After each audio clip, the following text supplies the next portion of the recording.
Hello বন্ধুরা, সবাইকে স্বাগত। সবাই ভালো আছেন তো? আপনারা দুপুরের মেনু বসে গেছে?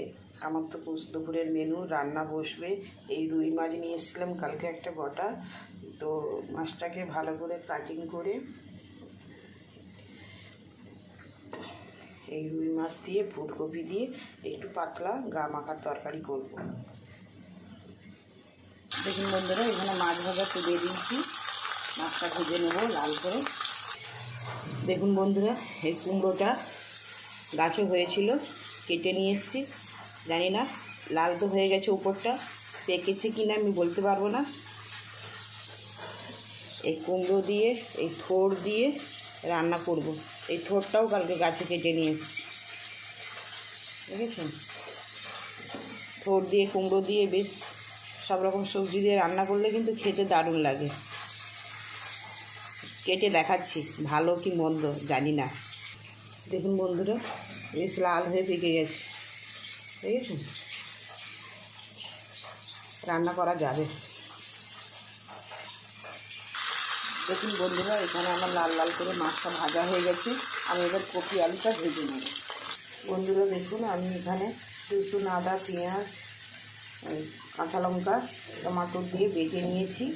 কিন্তু আমরা একটু কাঁচা লঙ্কার তরকারিটা বেশি খাওয়া হয়, শুকনো লঙ্কা খাই অল্প খাই। কোনো একটু চিকেন টিকেন করলে তখন একটু গুঁড়া লঙ্কা দেওয়া হয়, কিন্তু আমি সম্পূর্ণ কাঁচা লঙ্কা দিয়ে করছি। এখানে আমার কপিটা ভাজা ভাজা হয়ে এসছে, আমি এবার মশলাটা কষে নেব।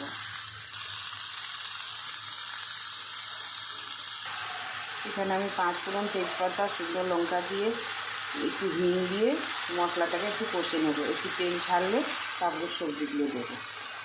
দেখুন আমার ফুলকপির তরকারিটা হয়ে গেছে। এবার আমি ধনে পাতা দিয়ে মাছ দিয়ে একটু ফুটিয়ে নামিয়ে নেব।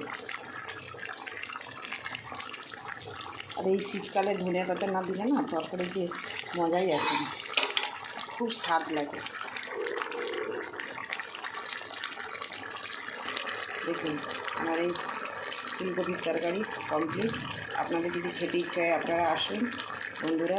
এইভাবে শীতকালে ফুলকপি, ধনে পাতা, মাছ দিয়ে বেশ তরকারি করে। বড়ি দিতে বলেছিল, কিন্তু আমার মেয়ে আবার বড়ি তুলে খেতে চায় না, সেই জন্য আর বড়ি দেওয়া হচ্ছে না। বড়িটা এমনি ভাজা করব। দেখুন বন্ধুরা, আমি সবসময় কাঁচা লঙ্কা কিনে নিয়ে আসি একটু বেশি করে, কেন আমার সবজিতে একটু বেশি করে কাঁচা লঙ্কা দিতে লাগে নানা রকম তরকারি করলে বা ভাজাভুজি করলে। কি সুন্দর করে ধুয়ে শুকনো করে আমি ডিবার মধ্যে রাখি। এই কাঁচা লঙ্কা কুমড়োর তরকারিতে দেব, তাই পুরো ডিবার মধ্যে রেখে দিই, আর পরিষ্কার থাকে, টাটকা থাকে। আমার কড়াটা গরম হয়ে গেছে, আমি এবার কুমড়ার তরকারিটা ছক্কা মেরে নেব। 5 ফোড়ন দিয়ে দিয়েছি,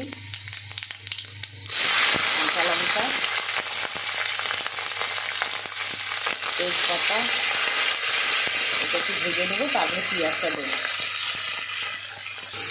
আমার লঙ্কাটা ভাজা ভাজা হয়ে এসছে, ওই পেঁয়াজটা দিয়ে একটু নেড়ে নেব।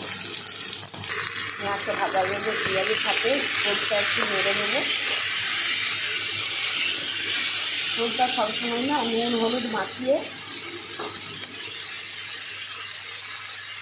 সরষাকে নুন হলুদ মাখিয়ে বেশ একটু শুকনো শুকনো করে তারপরে হচ্ছে মানে ভাজলে খুব ভালো ভাজা হয়। এর মধ্যে আমি এবার কুমড়োটা দিয়ে দেবো। আর থোড় না অনেক কিছু উপকার হয় শরীরে, তবে থাইরয়েড, সুগার, প্রেশার থাকে না, থোড়ে খুব উপকার, আয়রন থাকে। তো দেখবেন আপনারাও খাবেন। আমরা তো প্রায় দিন মোচা থোড় মানে খেতেই থাকি, ছাড় থাকে না। মোচাও নিয়ে এসেছি, কিন্তু মোচাটা আর কালকে রাত্রে বাসা হয়ে রাখা হয়নি, সেই জন্য আর মোচা রান্না হয়নি। কাল বৃহস্পতিবার ভেজ রান্না হবে মোচাটা। দেখুন এখানে আমি কুমড়োটা দিয়ে দিচ্ছি। কুমড়োটাকে একটু বেশ ভালো করে নাড়াচাড়া করে কষে তারপরে মশলা দেবো। দেখুন বন্ধুরা, এখানে আমার কুমড়োর তরকারিটা হয়ে গেছে, দেখেছেন কি সুন্দর, কত কুমড়ো ছিল। এই কুমড়োর তরকারি না রস মরতে, কিন্তু আমি এক বিন্দুও জল দেই না, এদের রস মরতেই না অনেকটা টাইম লেগে যায়। এই এতক্ষণ পরে আমার কুমড়োর তরকারিটা হলো। বন্ধুরা ভালো লাগলে লাইক কমেন্ট শেয়ার করুন। শেয়ার করলে তাহলে বুঝবো যে কে কোথা থেকে দেখছেন, কমেন্ট করুন, বোঝা যাবে। ধন্যবাদ।